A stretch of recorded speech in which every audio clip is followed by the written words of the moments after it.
Okay, here is the tank on the Ninja 300. As you can tell, it's in good condition other than the kind of rust spots right there and all that. This bike sat out for a little while, so it did have some sap, see blackened sap from probably a pecan tree that needs to be. I'm gonna hit that real quick with the pressure washer. It was on here, I cleaned it off. It's gonna need, you know, buffing and stuff. That's why there's see, rust gets, they obviously tack weld these on or electro weld them on and then paint them, and the paint just doesn't get back there, so there'll always be rust right here if you let it stay wet and stuff. I really don't want to have to repaint this tank. Like I said, this is a project just keeping it cheap. Here is the fuel pump. As you can tell, pumps on bikes are upside down, so it goes like this, and it goes into this hole right here with a big massive O-ring. I do like that feature, having a big O-ring instead of a gasket or something.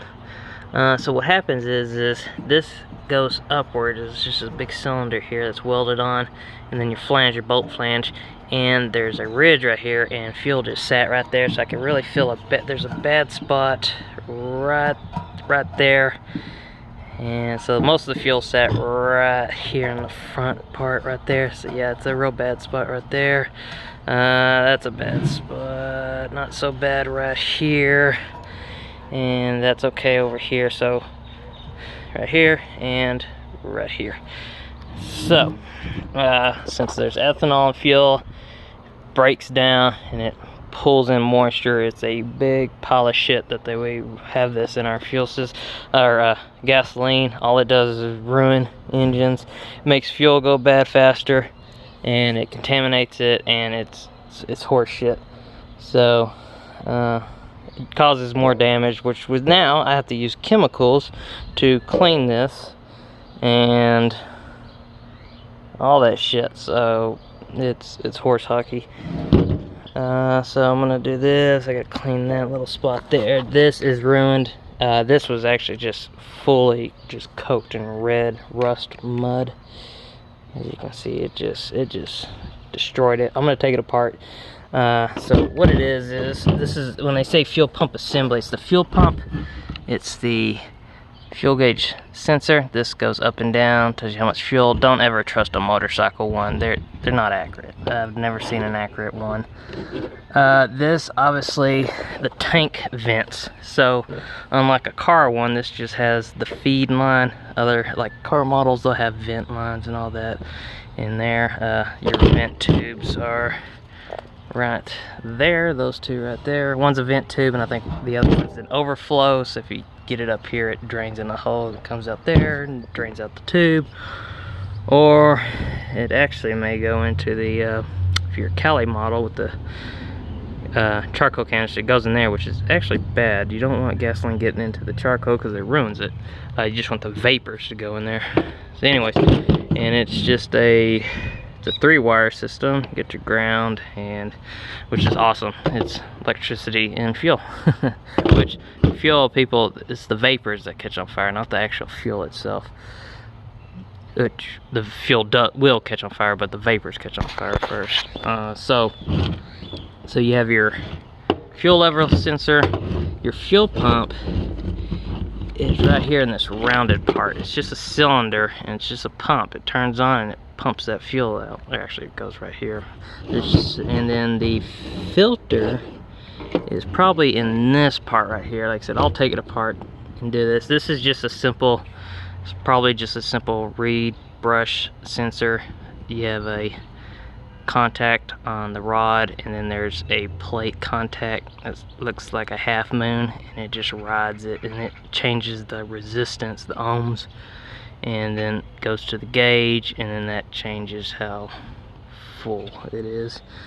Super easy, super old technology. This obviously just connects the connection right there. So, and then you have your, goes to your plug, then turn the ignition on, and then have the kill switch on, and then you hear it prime, and that's the fuel pump. Now we have the gas cap. And it is in okay condition. It's actually reusable. I could clean this. The bad part is obviously the seal. What's funny is it looks almost like a fork seal. It's got the little spring tensioner on it. That's pretty funny. I've never seen it look like that. But like I said, I got a new one of these coming in. But I can reuse, I can get this cleaned up and reuse it for now. I got a bug on me. And that little bad boy seals right there. So that goes to one of your vent hoses. And there's two tubes. You can't see them, but they run in there and they're welded in. So that, and then I guess, because then there's a little hole right there. I was thinking it stopped it up, but it must. That's probably your atmosphere vent. I'd have to look that up. But anyways, I have it soaking in PV Blaster. I'm gonna just soak the hell out of it, and for now just leave this gasket until I get the new one on. That's coming through China, so that's gonna take a while to get that. Back rubber grommets look in good condition. I need to pop those off so I don't ruin them. And you get your side grommets there. That's just for the fairings. It's just a plastic pin that goes in there. Helps, keeps it steady. So main thing is I need to hit this again with the pressure washer, get this cleaned out. As you can see, this is mainly just surface rust stuff. This will come right out. The bad part is inside.